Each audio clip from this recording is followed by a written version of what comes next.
Okay, so let me make an announcement on Discord. Oh, someone's asking for the Zoom link. Yeah, I don't know. I couldn't pin it, but I see that they do have the Zoom link. Probably they just want to pin it. Yes, I wanted to pin it, but you wanna give introductions? Sure, I'd be delighted to. So we're really excited to have Anca Dragan come give our first sort of invited outside talk for our R.L. Simon's workshop sort of semester kickoff. Anca's done a lot of really amazing work in human-robot interaction, thinking about different forms of trying to get the reward model correct, and she's won a slew of rewards, including the NSF Career, a P-Case, Sloan, a huge number of things have acknowledged her really amazing research accomplishments, and her graduates have already went on to join a number of wonderful places, including Dorsa Sadig, who's a fellow faculty at Stanford. So I'm super excited to hear about her work today on optimizing intended reward functions. Thank you, Anca.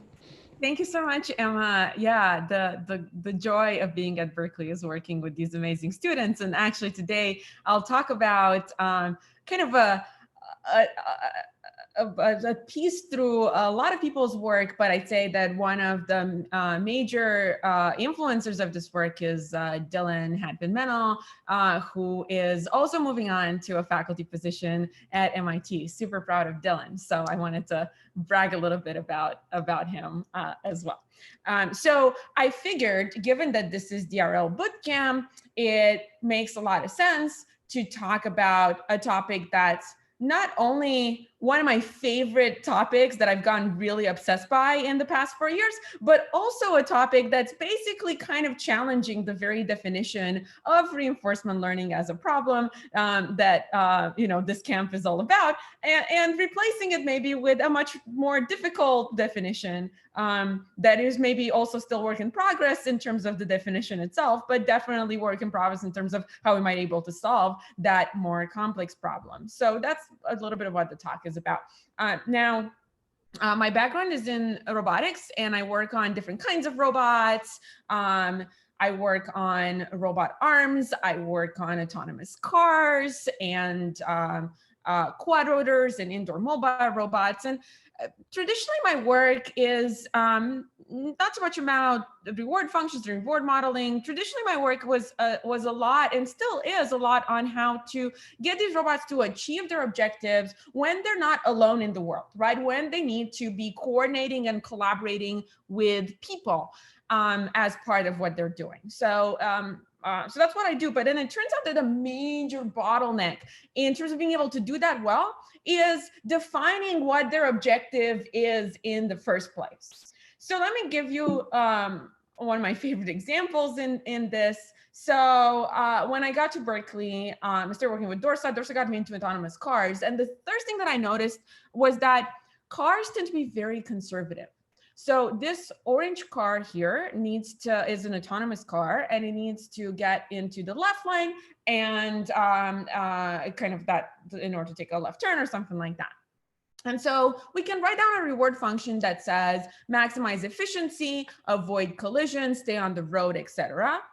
And if we do that, the first thing you'll notice is that the car won't actually do very well. Because essentially what it will do is it will predict that the human driver in the leftmost lane will plan on keeping on going through in their lane. And so the autonomous car will have to slow down and merge behind them in order to avoid collisions with them. That will be the optimal thing to do. And the reason that's not great is because if you have a lot of traffic coming into that left lane, now you're screwed, because your options are you either get stuck and wait for a big enough gap in traffic. Maybe that happens in 30 seconds, maybe in 5 minutes, who knows? Or you keep going and then you miss your lane. And depending on how you tune the trade-offs and the reward function, one of these two things will happen. Those are basically the only two sane options you have at your disposal, because you won't go for something that leads to collision. And if a human is presented with these two options, what they do is they say, screw it, and invent a third option. And that third option is to kind of nudge yourself in there, despite your prediction of what this other driver in your left lane is going to try to do. You nudge yourself in there because you know that the other person will probably slow down and it makes space for you. And so we worked hard on giving the autonomous cars and maybe robots more generally, this understanding that they get to influence what other humans do. And we thought about this as an underactuated dynamical system where essentially you're as a robot, you have actions that don't just influence your state, they also influence the actions that a human ends up taking. You don't have direct access to those. You can't control those degrees of freedom, but you influence them through your actions. And so this kind of modeling of the human-robot interaction problem essentially fixed a lot of these challenges of conservativeness that we were seeing, but there's a flip side. And the flip side is that now if the car can gain a tiny little bit of efficiency, it has no problems cutting the other person off and making them decelerate 5 meters per second squared, 7 meters per second squared, doesn't matter. As long as you can rely on them to decelerate, so as long as it's safe, no problem essentially being kind of a jerk to other drivers. And so this exposed to us something about the reward function, which is that, oh wait, we can't just incentivize the car to be safe and efficient. It needs to fundamentally also care about the other people around. In particular, it needs to care about their efficiency as well, so that you don't end up with autonomous cars that are jerks to other people. And so we revisited the reward function. We added a courtesy term. So far, so good. Improved things in these kind of highway scenarios. But then at an intersection, so this is a four-way stop. Imagine the autonomous car pulls over at the same time as the human-driven vehicle. And then what does the car do that optimizes that new reward function? Well, it doesn't just wait for you. It doesn't go. It doesn't wait for you to go. What it decides to do, so the optimal behavior here seems to be to back off away from the intersection, because that incentivizes the person in the white vehicle to go through faster through the intersection, because now the autonomous car is not a potential obstacle that they need to avoid. And that's great for the courtesy term. It actually works in user studies. People go faster to the intersection. So that's not really the problem. The problem with this being the optimal behavior is that if there's someone else in the back, or if you have a passenger in your car, now that passenger is really anxious, thinking, why the heck is my car backing up, right? And so even with the addition of courtesy, you're not there. Your reward still is missing important aspects like passenger comfort or legibility to other drivers and so on and so forth. And it feels like this endless list. And so we're getting good at taking task specifications in the context of RL reward functions, and then use planning, use reinforcement learning, depending on what you know, what you don't know about the problem, to turn that into optimal behavior. But what we often sweep kind of under the rug is that it's really hard to write down the correct reward functions. It's really hard to specify what you want these robots to do. Because how do you capture, comfort in an autonomous car? How do you write that down? And how do you trade off between safety and not crossing the double yellow line and efficiency, right? What's kind of the relative importance of these things? How do they combine? So all of these are really hard questions. And these are examples from autonomous driving. I'll also share one example that I really like. This comes from OpenAI. They did some work on this game. It's called Coast Runners or Coastal Runners. And basically there's this boat in white that is trying to race in a game. And it's not doing a great job. So here's the actual course. And you see our boat doing this weird loop while everyone else is actually racing. And what's going on, so this is trained to deep reinforcement learning. And it's not a bug with the deep reinforcement learning. This policy is actually doing a great job, because what it's doing is it's found this loop and it timed it in such a way that it just gets these turbo boosters whenever they show up. And each turbo booster gives it a bunch of points. And the reward function that was specified here was points in the game. And so the boat is like, well, you know, why bother trying to race and trying to win? That's all really difficult. Let me just do this loopity thing and get a lot of points that way. And you know, that's not what we intended when we said points in the game, but that's what this level, in this particular level of coastal runners, that's what that optimizing that leads to.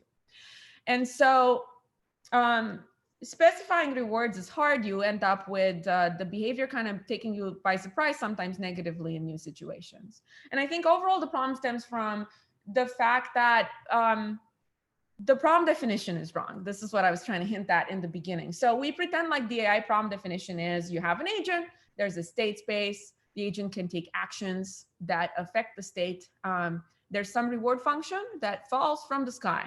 And then the problem definition is find a policy that optimizes that reward function cumulatively in expectation.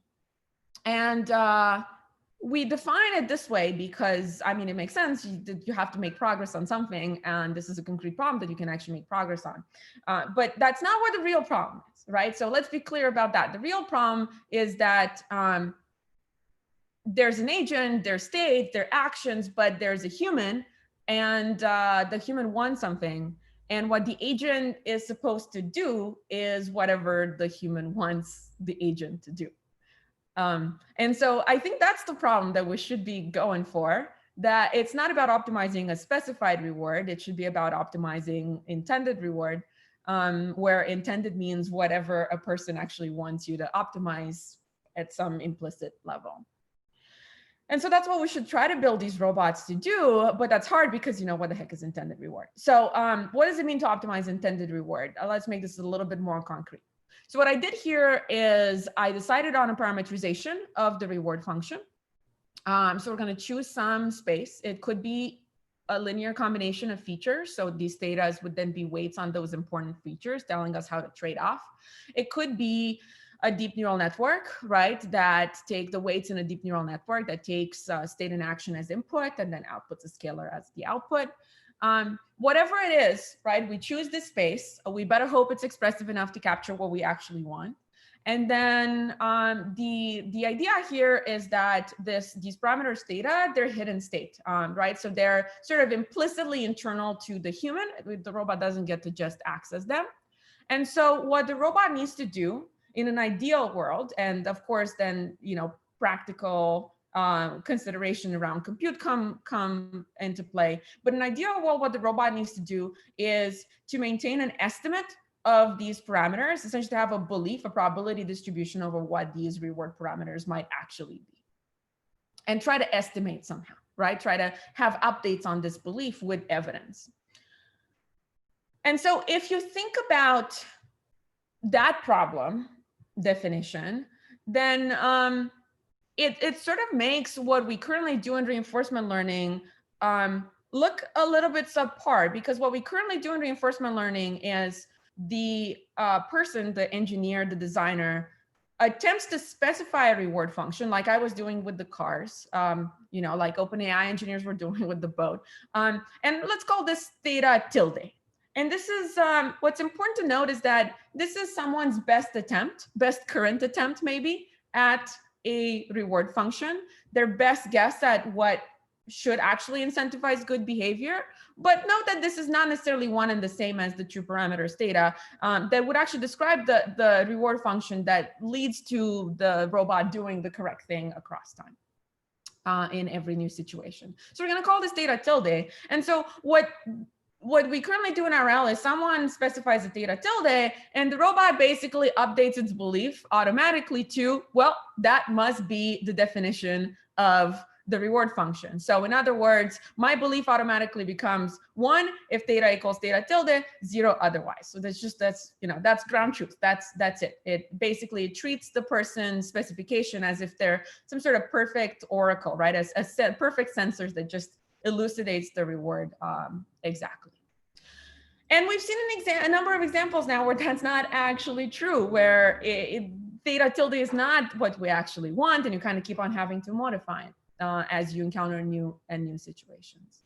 And on top of that, after we deployed the robot, that's it. That's what, that the belief has been updated to this, 1 on theta tilde, 0 otherwise, and that's it. That's what the robot optimizes for. So here's a robot that's programmed to trade off efficiency with maximizing these distances from obstacles like the table, the floor, and so on, and for collision avoidance purposes. And it's in my old lab, but imagine that it's in my home and it's helping me like unload the dishwasher. And I see it moving, and it's carrying this mug that it has in its end effector.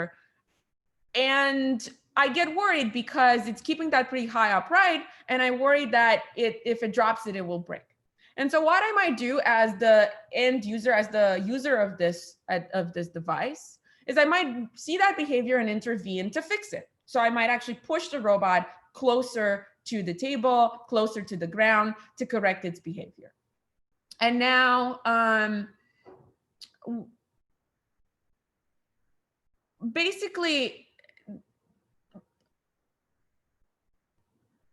the fact that I did that should tell the robot that something's up. The fact that I did that should tell the robot, look, if what I was optimizing for was the correct thing to optimize for, the person wouldn't have needed to intervene. The fact that the person intervened means that something's up, right? But the moment I set the reward to be set in stone, and basically all the probability mass on one particular reward function, we're depriving the robot of that ability, right? The robot is just going to take this as some sort of disturbance that's in the way, and it's just going to say, oh my God, I'm so glad the disturbance is over and I get to go back to doing the task in the way that I think is optimal. So that's a problem.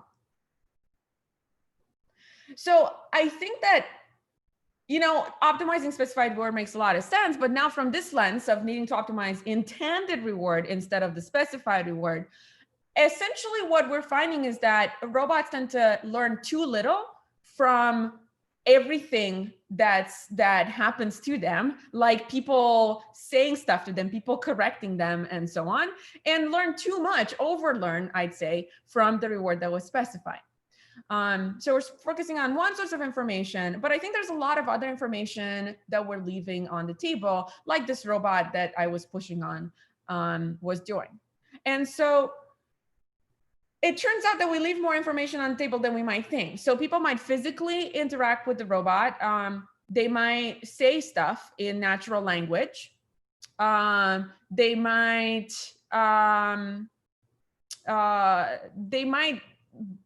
sort of intervene and stop the robot from whatever it's doing. So like if the robot is about to go over a puddle of water and you switch it off in a panic to protect it, right? Well, this is something that you do because of the, what's about to happen right now, but I'd argue that it's also very useful information about the reward, because whatever the robot was about to do, it was so bad that even just being stopped is probably better. And so from that, you should have a better idea of what you should do in general, because you have a better idea of what the reward is. So maybe my favorite, so there's all these examples of what I might call information that robots are not really capitalizing on right now. My favorite one is this one. So imagine that someone asks you to clean up a room, and you enter the room and you see this beautiful house of cards assembled in the room. Now, I bet that even though the person didn't spell out, oh, but don't clean up my house of cards, each and every one of us would basically kind of read between the lines and leave the house of cards there, right? No one would destroy the house of cards and clean it up. And so somehow the very existence of the house of cards is evidence that the human cares about it and doesn't want it destroyed.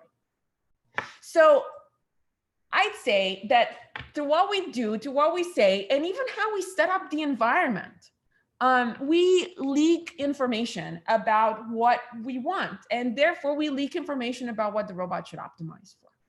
And I think this information can fill in the blanks of what we forgot to specify ahead of time, or sort of things that we misspecified ahead of time.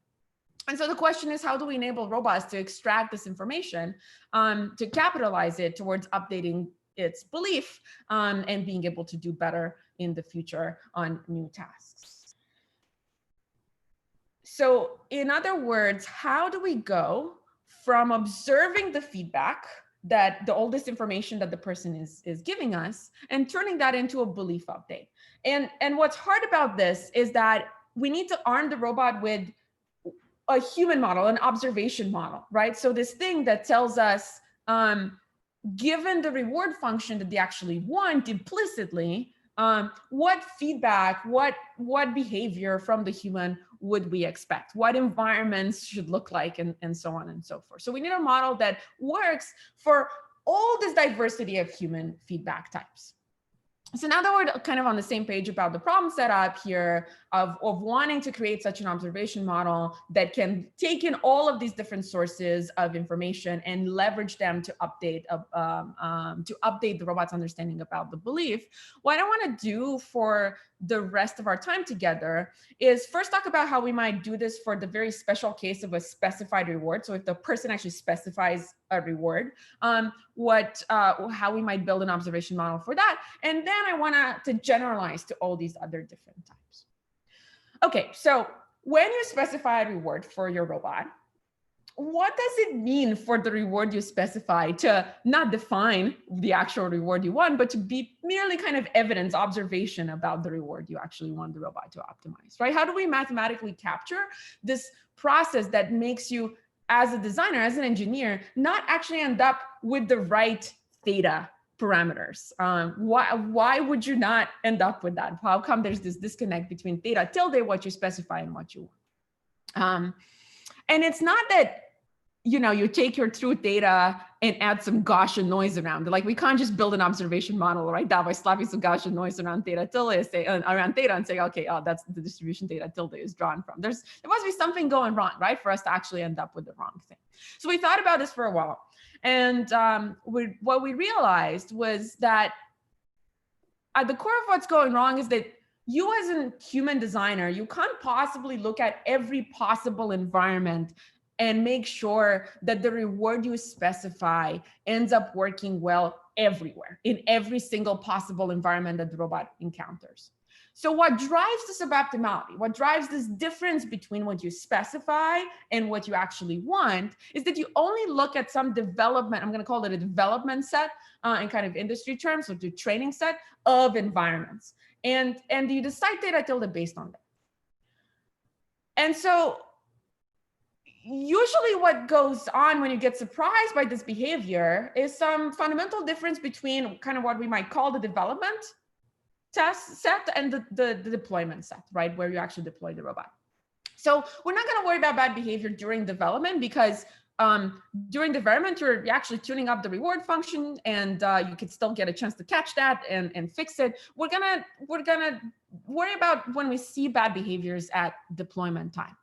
So when everything works well during development and you produce the theta tilde, and then at deployment time, the robot chooses the wrong behavior. Like in the boat case, for some reason, the boat encounters this level where it can win with a lot of points, but it decides instead to kind of spin in circles and get even more points that way, right? And why does it do that? Because the designer specified score, number of points, as the reward function. And so the idea here is that we don't just write down a cost function and deploy the robot. We tune these costs, these rewards, on a development set. So score, as a reward function, must have worked on the development set, right? So the development set must have been these levels in the boat game where you could win with many points, or you could get fewer points, but then you would lose. So in other words, score and winning were correlated at development time. But that correlation was broken at deployment time, and that's kind of what went wrong. So the key idea here is, what we're going to say is that the specified reward, okay, it's not the same as the true reward, so we should not expect that the behavior induces everywhere to be the right behavior, but we do know for sure where it does induce good behavior. It induces good behavior on the environments that the designer used during development time to tune it and test the reward function. And whatever the designer actually landed on as the specified reward, the behavior it incentivizes on those development environments or development scenarios, that's good behavior, meaning it has high true reward. So that's what we're going to assume. That's what we're going to say this, the disconnect between specified and true reward really comes from this difference between development and deployment time. And what we're going to base on observation model on is that the specified reward only works well on, we only know it to work well on the development set and not everywhere. Maybe another way to say this is that what we specify comes in a context, and it's important for the robots to not interpret it literally, but to interpret it as part of that context. And the context here is this development set that we're working with. That's our context that we're drawing on to define the reward function. So mathematically, the probability of me writing down theta tilde does not just depend on what theta star, the thing that I want is, it also depends on the development environments. And so it depends, basically, if you look at what behavior theta tilde incentivizes in the development environments, then the lower the cost or the higher the reward of that behavior is with respect to theta star, the more likely I am to write down that theta tilde as the reward function. So kind of to get more intuition of this, basically, here's what this observation model does. What it does is it says, here's a plot where on the x-axis we have all trajectories, and the y-axis we have the reward, the negative reward, lower is better, the negative reward on the development set. And this is going to be with respect to different theta. So there's theta star. That's what I actually say one, but of course I don't know that. It's only implicit in my head. Here's another set of theta parameters. I'm not going to specify that, because if I optimize that leads to a trajectory that does pretty poorly with respect to theta star. I'm going to catch that. That's not going to be what I end up specifying to the robot. But there's all these other reward functions that end up producing trajectories on mdevel that theta star likes, that have good reward with respect to our theta star. And then the problem comes when that breaks at deployment time. The problem comes when in the deployment environments, all those different reward functions no longer agree on what's good and what's bad. In particular, they no longer agree with theta star.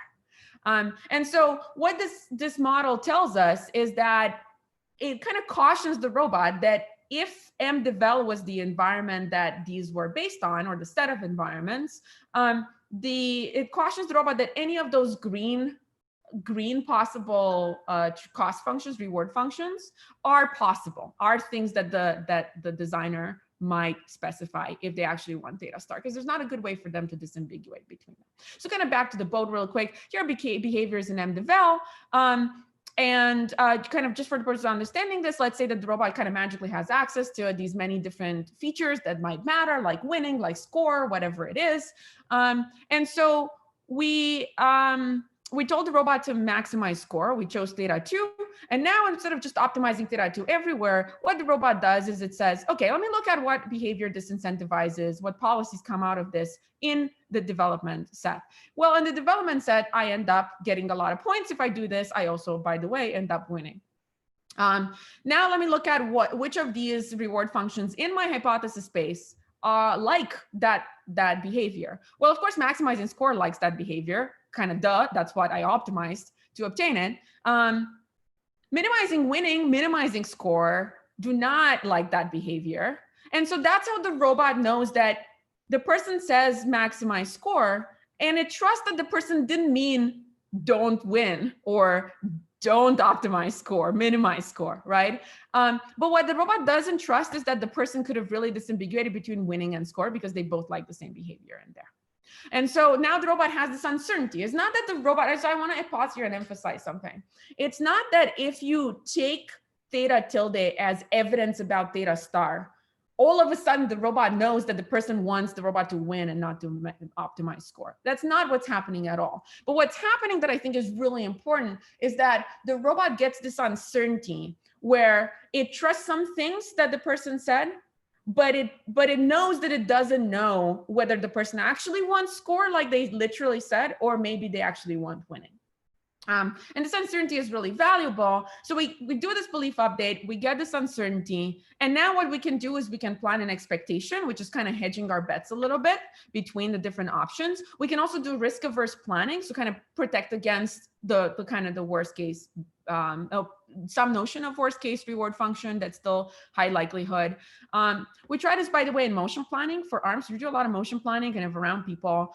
And what's hard with even this problem is that there are these different aspects of the task that are important. So these aspects are like avoid collisions, stay far enough away from fragile objects like the vase, but also have a comfortable distance away from the person. And, you know, by the way, the person's torso different from the person's head and so on, right? How do you prioritize all these different things? How do you mesh them together? And as designers, we kind of maybe implicitly know what we would want the behavior to look like, but we have a hard time sort of spelling out the weights in a cost function that correspond to that. And so what we do is we tune it on certain environments, and, you know, we look at the resulting trajectories and everything's great. And then here's a new environment where we tried a reward function that worked well on a lot of test development environments. And here it just decides that the optimal thing to do is like to plow through the vase. Why? I have no idea why. I mean, could we fix this with hard constraints? Yes, but that's not the point. The point is that there's always things that come at attention, and you always tune them and they work across several things, and then they break. And I don't know that this is different from the training environments or anything like that. I couldn't tell you. There's no like features that are no longer correlated. There's something going on, but I don't know what's going on qualitatively. And so what the robot does here is takes that reward that I specified on those training environments as evidence, does this whole update that we were talking about, obtains a posterior, now has this uncertainty, and then plans an expectation over that. And it ends up not actually colliding with stuff and doing a kind of a better job maintaining these trade-offs that we'd like. So this technique leads to better behavior with less time being put into designing the cost function. It's what we found. We also did these are results from some user studies with people actually trying to define these cost functions. Now, what's kind of not so great about this? So of course, a big limitation of everything that I've talked so far is that we get convenient access to the right features, right? Like with the boat in the toy example that I gave, winning, we magically knew that that's a thing. Or with the motion planning, we know that these distances are important, right? We just don't know how to kind of weight them, prioritize them, but we know that they're important. And so we had some experimentation, but that's still ongoing. And it seems like it's pretty hard to do, but we had some experimentation with what if you don't get access to these features? And we looked at this very simple, this was our initial experimentation was in this little toy environment called Lava Land, where basically you have these different types of cells, and you don't get to know what the type of cell is. You get some sort of noisy measurements that relate to the type of cell. So you get these, we call these raw observations. This stimulate like what would happen if you had cameras looking at the world, but it's a much more simplified example. And then the development set. So the terrain is like grass, dirt, target, and then there's lava, but the development environments have no lava. And so you end up, as a programmer, you end up designing a reward function by kind of training these classifiers to detect grass, to detect dirt, and then you put in trade-offs between these things, and that's how you specify the reward. And so you don't build a classifier for lava because there's no lava, and you don't think that I'm going to ship the robot to Hawaii so that it needs to encounter lava. And now when you actually do inference using that specified reward, turn that into a posterior, and we do MCMC sampling for that because the space is pretty high dimensional. When you turn that into a posterior and then you do risk averse planning with respect to that, it's kind of amazingly enough, that leads to the robot avoiding lava at test time. And so kind of implicitly, even though the robot doesn't have a notion of lava, implicitly, in the space of reward functions that it's maintaining a belief over, there are going to be reward functions that like lava and don't like lava at some implicit level. And the robot realizes that it has uncertainty over that. And then that turns into the risk avoiding behavior being to avoid the lava. So I thought that that was really promising. What really bugged me about this though is that if lava were a pot of gold, then the robot would also avoid the pot of gold, right? Because that's also new. And that's also not something that I've talked about. And so where we've been moving with this line of work has been to essentially, well, I should say that, okay, so here's kind of a real example where the pot of gold thing happened. So autonomous driving, right? We take in these development environments, we specify a reward function, the robot does the posterior update, and guess what? Everything sucks now because there's so much uncertainty about what might be good, what might be bad, that you just can't make progress. You end up being really, really conservative. And so that's a problem. And so what we've been trying to do now is leverage that posterior to go back to the person and seek an environment, kind of design an environment for them, which means kind of initial configuration of all these different things that could be in a scene, that's kind of as much as possible an edge case, in which sort of what they kind of specified so far breaks. And our version of that was find an environment that maximizes expected info gain. And what that turns into is proposing to the person environments where essentially the current reward function has high regret with respect to the true reward function. So basically, because there are environments in which the rewards sort of tend to contradict with each other, what happens is a lot of these environments end up being things where the behavior that you would normally see would not be the right one. So that's pretty cool. And then that leads to actually being able to, maybe I'll skip this, but actually perform better over time with fewer environments. So that, I think the active part is really important. It's this notion of exposing the person to edge cases so that you can actually make progress on what you don't know. So step one was know what you don't know. Step two is actually make progress on resolving what you don't know. And I think though the thing that's kind of bottlenecking all of this is how you decide to parameterize the reward function. So at the very beginning of the talk, when I said our real problem is optimize intended reward, the next thing I said was, okay, here's how we're going to actually make progress on this. We're going to choose a way to parameterize the reward function, and we're going to say the parameters of this are unknown. And that choice, I'm not sure how to really resolve, because I have two options. I mean, I have a spectrum of options with two extremes. I could design the features, and then I don't have a lot of expressiveness there. So I could do things that resolve, like the motion planning example that we were talking about, but it's really hard to do things that will then sort of come up with, oh, lava might be a thing. Like there's just no way to express that in that space. I could use deep neural networks, and then they can express all of this, but then I have to have uncertainty over neural networks, and I have to work with the person and keep querying them until I resolve that ambiguity. And because everything in their mother could be a reward function, now that's very limiting, right? In terms of the number of queries that I'm gonna make. So I think this is a pretty fundamental trade-off, and I have no idea how to solve this.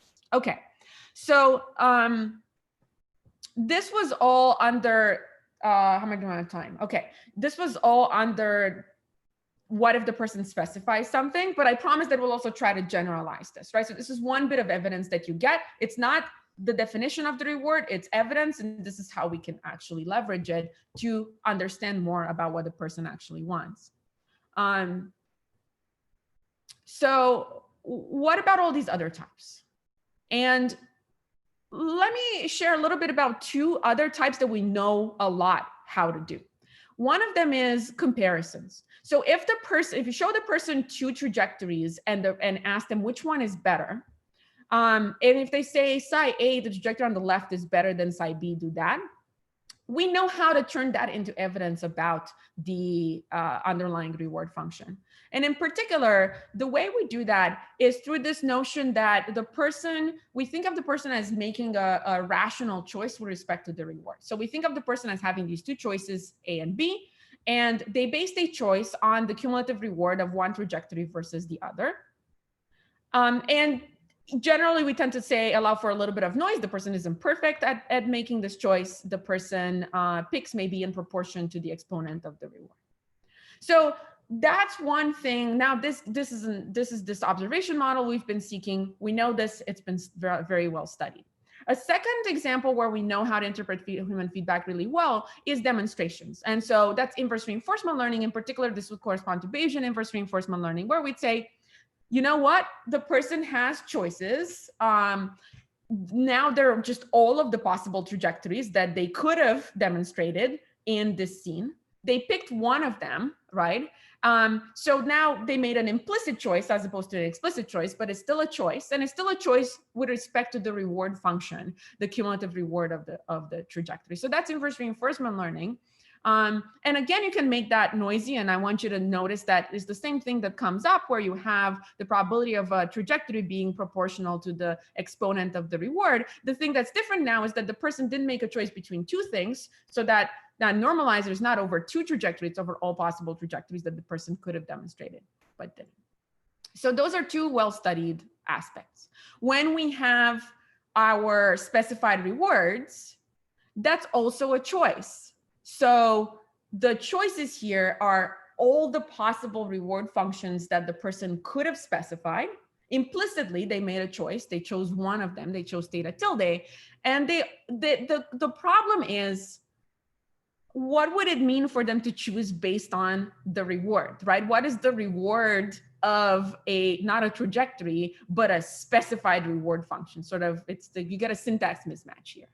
And so our answer was that they choose the specified reward based on the reward of the behaviors that specified reward induces in the development sets, right? So it's again a choice that they're making. It's again with respect to the reward function, but we just grounded the specified reward, this proxy, into behavior so that we can evaluate the reward function. So they compared that with any other possible reward function that they could have specified and implicitly made a choice based on that. And that was that model. Good. So when, so in general, right, what we can think of is that the person has some choices. They're not necessarily behaviors, but they're choosing implicitly or explicitly among those choices based on a kind of a grounding of those choices into behaviors and evaluating the reward of that grounded choice.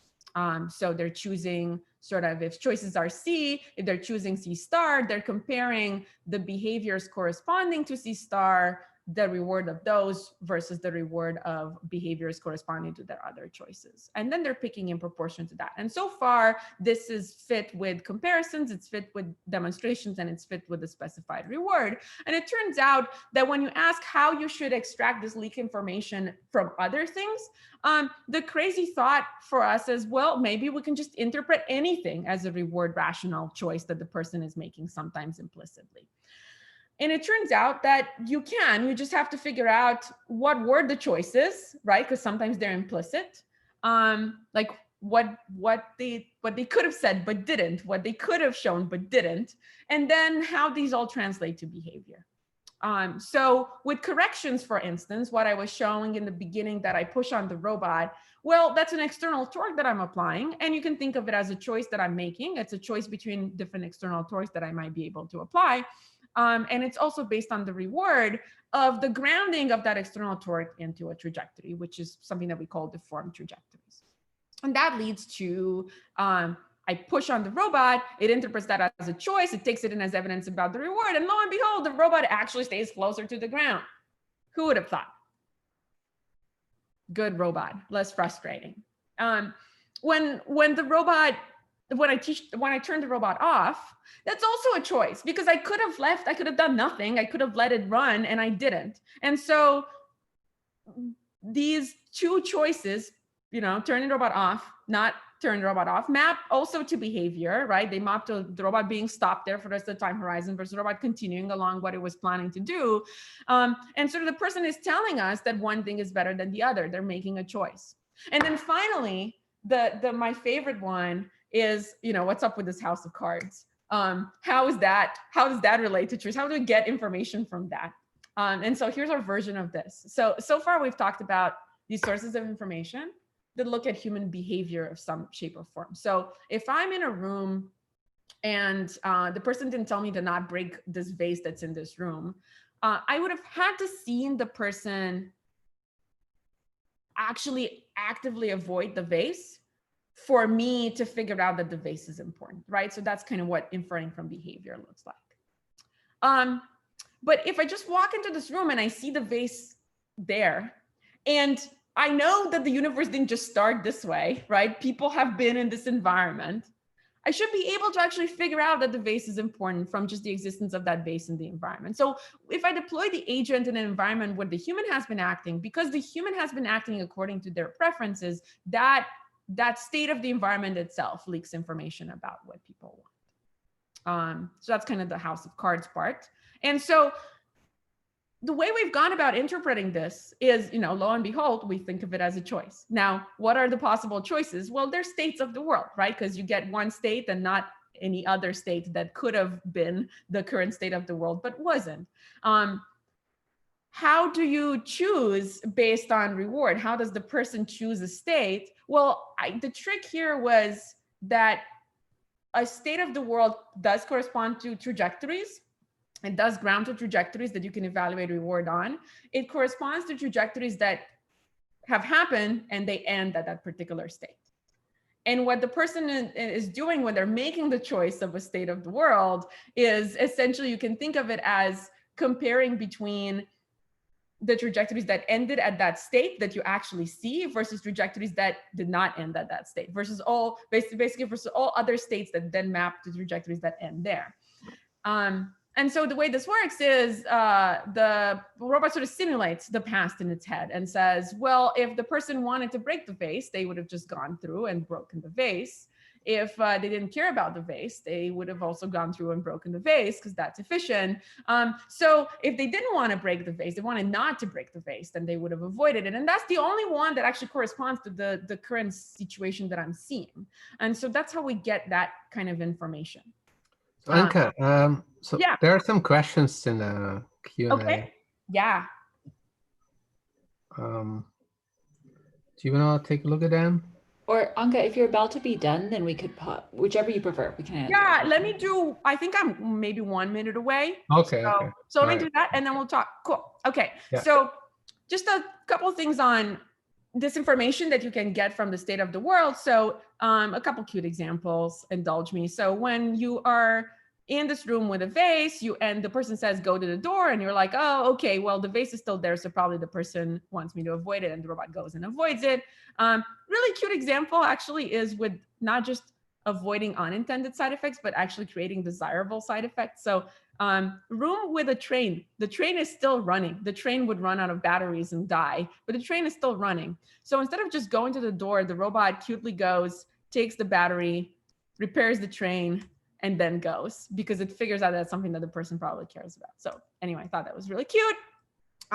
In general, yeah, I think that we shouldn't take these rewards for granted. I think we should really think about the real problem. Now that we have all this progress in RL, it's gonna be a good time to start thinking about the real problem of trying to optimize what people actually want. And that means that you have to make sense of all of these different types of information that they're giving you, sometimes without even realizing that they're giving you this information.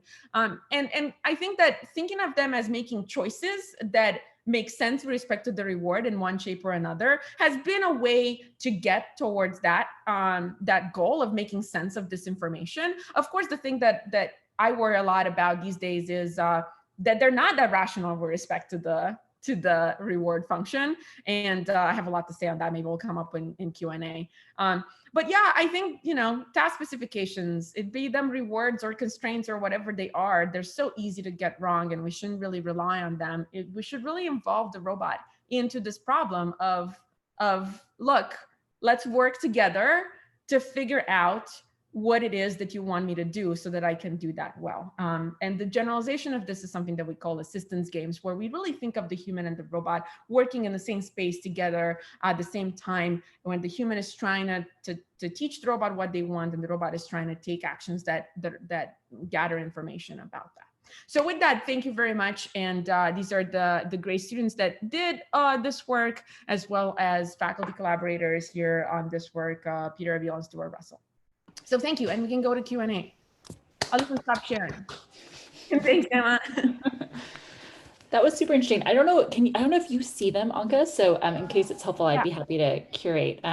So one of the first questions that we got was sort of asking, and this is related to a later follow-up question too, was sort of, there's also the possibility of dynamics changing over time or reward non-stationarity. And so my impression of your talk is that you're mostly thinking about a case where the reward function is latent but static as opposed to dynamically changing. But that's right. So the work that I've presented so far, we think of these parameters as being fixed. They're static. We just don't know them, and so our estimate of them changes. But there's this one piece of work that we've done that maybe get well. So first of all, I think that actually changing rewards are almost like a red herring, and let me explain how. So when you look at people, if you have the wrong feature space, and the wrong model of them, it might definitely seem like their reward is changing, like their preferences are actually changing over time. But there's this one bit of work, we called it the assistive bandits, assistive multi-arm bandits. And the thought there was that maybe people are actually themselves still discovering what their preferences are. So, you know, if you go on Netflix and you pick a movie, it's not that that's the optimal thing according to your preferences, that you're figuring out what genres you like, what genres you don't like, and so on. You're gathering this information and updating. And so in this little bit of work, we were modeling people as actually learning about their underlying reward. So the person's estimate of their own reward was changing. So that means that, you know, what they were acting according to was changing, but the actual underlying reward function, their actual underlying preference wasn't. So it's very interesting to think about, you know, when is the reward actually changing versus when we just have either the wrong model or the wrong representation, such that according to what we have access to, it seems like it's changing. So, but it's not. In any case, if people are actually learning about what they want, turns out really important to account for that. Otherwise, your reward inference gets really screwed. Great. And another question was, and I'm not so familiar with this one, but you might be, is how does this approach compare to semantic navigation approaches? That's not an area that I'm personally familiar with, but maybe that's something you're familiar with.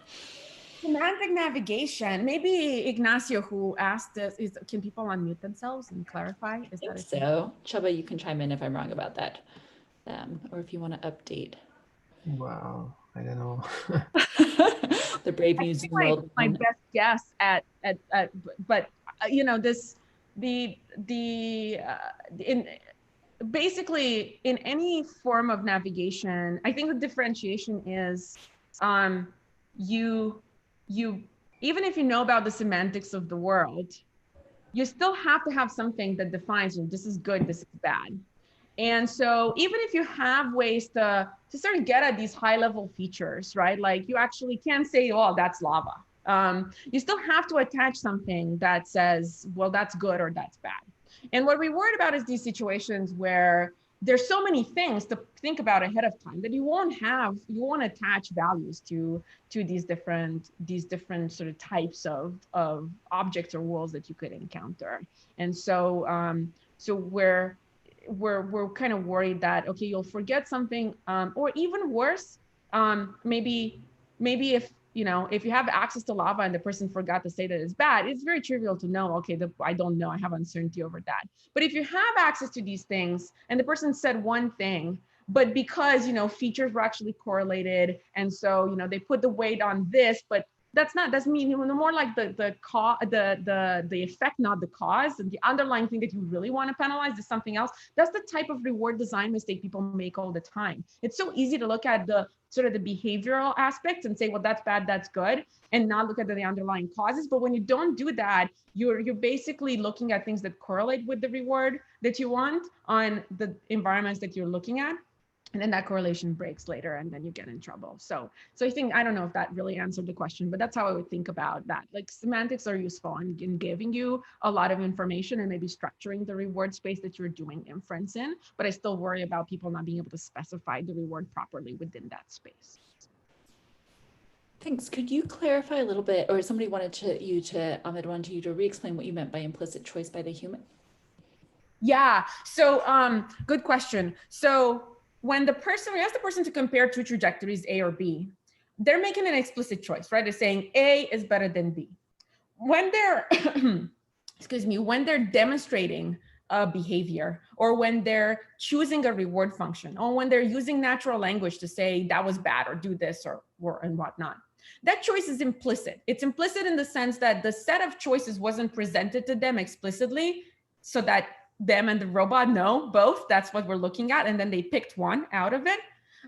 It was implicit in that they demonstrated this behavior, but implicitly they're saying that that behavior is better than all of the other things that they could have demonstrated, but they didn't.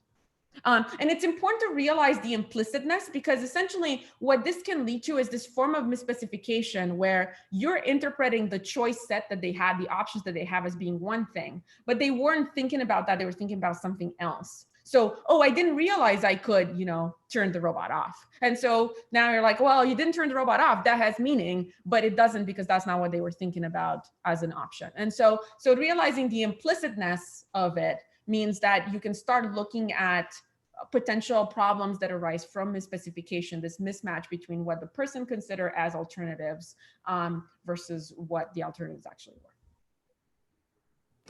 And I guess to build on that, one of the things that it makes me think about is there's certainly nice connections also to the imitation learning and inverse reinforcement learning community. And there, I think there's often been an implicit assumption that the demonstrations are from an optimal agent. And so do you think part of the many contributions you guys are making is, say, we're thinking about more rich models of demonstrations and given an online reward function instead of just an optimal agent that is making these demonstrations? Yeah, so this is the bit of work that I had no time to go into, but that's a really good question, Emma. So maybe I'll do 1 minute on this because it's so important. So yeah, whenever I kind of talk about this, something that people understandably ask and get concerned about is that people don't make rational implicit or explicit choices. They're just not rational. And the way the field has kind of papered over this in the case of comparisons and demonstrations is with this kind of adding noise, right? Saying, well, the probability of the choice is proportional to the exponent of the reward of that choice. And that goes back all the way to some economics models. Luce's axiom of choice is like the root of that. And then sort of it evolved from then on. The problem is that just plasters over, kind of papers over with noise, some systematic biases that people have. And the trouble is that we have decades of behavioral economics research that is really pointing to how these biases, there are all sorts of them, right? And so there's a lot of work that's describing these biases somewhat qualitatively, or saying, okay, here's what describing what happened in particular situations. There's a few, like prospect theory, for instance, that have made it into sort of ways to model that mathematically. Now, one thing that we've been making some headway on is this notion that maybe people appear to be really biased and suboptimal, but maybe they are rational, but under a different kind of model of the world, under different assumptions about how the world works. And that might be what explains, not that they are suboptimal, let's get it clear, but they're suboptimal in a way that makes sense, given the compute constraints that they have, that's notion of bounded rationality, but also given sort of the assumptions that they're making about the world. And so, for instance, people operating a robot have no idea about the dynamics of that system, so they have a hard time predicting the consequences of the action on the robot. But their actions, which are really suboptimal and noisy, make a lot of sense under this very simplified intuitive physics model that they kind of have, that they're operating under. If you realize that, then all of a sudden human actions might make a lot more sense, right? So there's kind of these transformations on the belief that they have about the world, maybe their observation model, the way that they're processing information, their dynamics model that they're using to make decisions, the prospect theory is basically the perception of the reward, right? That their reward sort of gets kind of capped in both ways. And we've been trying to estimate those alongside with the reward. It's challenging because there's a lot of ambiguity, right? You can flip the dynamics model around and get a totally different thing. But at least, when you couple that with the uncertainty methods, you end up sort of understanding different options, and then you can start probing at the space. And I think that's super interesting and important. And I've seen Tom Grivis, who I think you guys have collaborated too on some of this work, and seen how, yes, if we think about sort of the bounded computation that people might have, a lot of these things might be rational. I want to pull a question from the chat message, which I'm not sure if you see it or not, but it's from Akshay.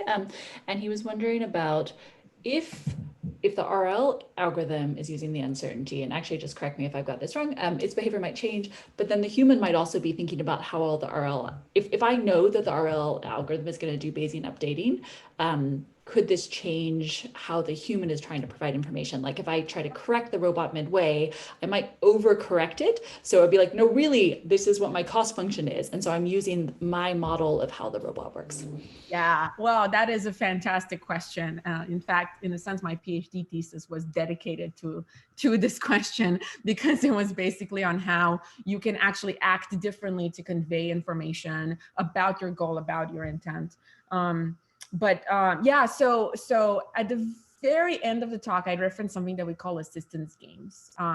And that's kind of our overall formalism for the problem of I'm working together. The robot and I are in a team, and we get rewarded by the same overall reward, which is the reward that I care about, but the robot doesn't know the parameters of that reward. And so that solving computing equilibria of it's you know, we call it a game, but it's really a deck POMDP. Because the reward is shared. So there's no, it's not zero sum, it's not zero sum, there's common payoff. But the strategies that come out of that look like the person actually trying to be informative, and the robot crucially kind of understanding that the person is going to try to be informative.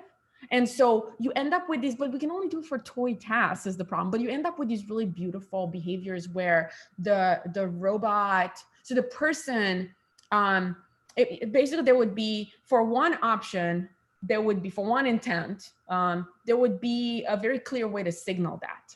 And then for another intent, there's not a clear way to signal that. Basically anything you could do, you would be able to do you should do for the other intent as well.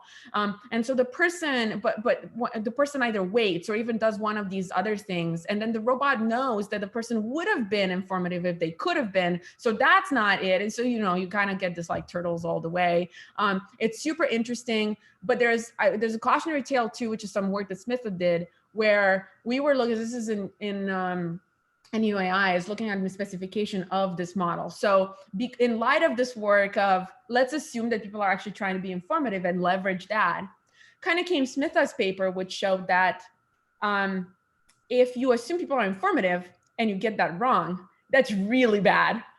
Whereas if you assume that people are not trying to be informative, they're just, you know, optimal, kind of in isolation, just doing their thing, their rational choice thing. And then that's what you're using. The fact that the person is best responding to that is helpful to you anyway, so you can leverage that.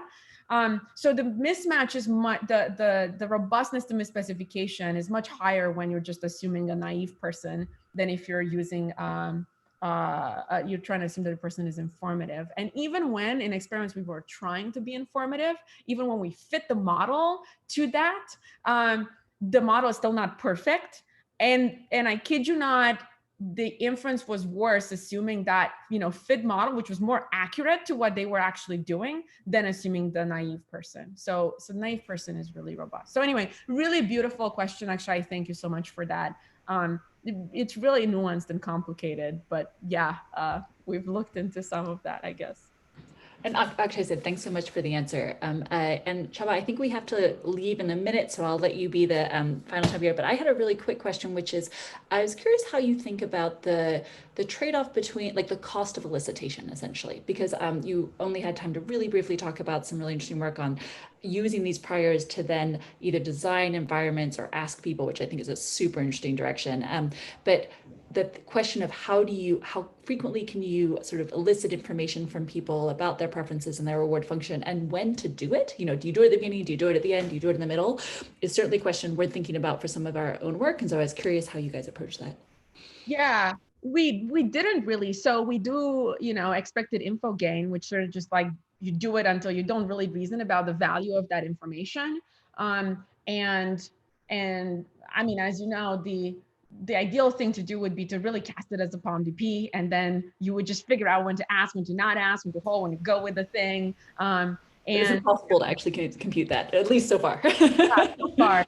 And so in that sense, the thing that we find ourselves doing over and over again is looking at the reduction in entropy, and, you know, maybe at best having some notion of how much you prioritize that versus just acting greedily according to what you know already, and setting that trade-off in some semi-smart ways. But yeah, I don't think I have any great answers compared to what you already know on that topic. It's, yeah, I don't know how to compute value of information. I think it's a super interesting question as we think more about humans and robots collaborating. So maybe, Chaba, I think we're a little bit over time, and I want to be really respectful of Anca taking the time to join us, but at least I will audibly thank you again. And I know it's weird to be talking to 100 people and not seeing them, but thank you so much for your time. I think that was a terrific talk, and I know we've, I think, recorded the whole thing, and so we'll be sharing it with people more broadly. Sounds great. Yeah, Okay, thank you very much for organizing. Thanks so much. Stay well, everybody. Yeah. See you guys tomorrow.